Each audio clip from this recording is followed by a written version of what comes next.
এই যে ডাব গাছটা দেখি কেমন টইটম্বুর হয়ে আছে, আজকে যদি 2টা ডাব না খাই তাহলে আমার নামই বেগুন না রে।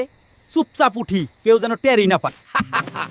এই ডাবটা দেখি একেবারে টাটকা, আজকে ডাবের পানি খাইয়া পেটটা একদম গোল্লা কইরা ফেলমু। ওই উপরে কে রে? আরে বাপ রে, বেগুন নাকি? ওরে বেগুন, তাড়াতাড়ি নিচে নাম, আমার ডাব চুরি করস কেন রে? এই চোর, নাম নিচে ট্যাক্সটস।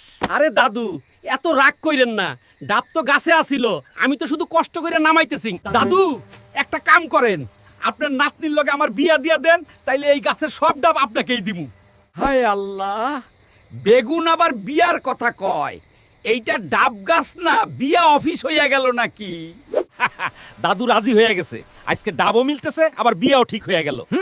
আগে নিচে নাম, তারপর বুঝবি বিয়ার বদলে তোর ভাগ্যে কি আছে। আরে দাদু আর মারেন না, ডাব লাগবো না, বিয়াও লাগবো না। চুরি করতে আইছস আবার বিয়ার কথা কস। এই লাঠির বাড়ি খা আগে।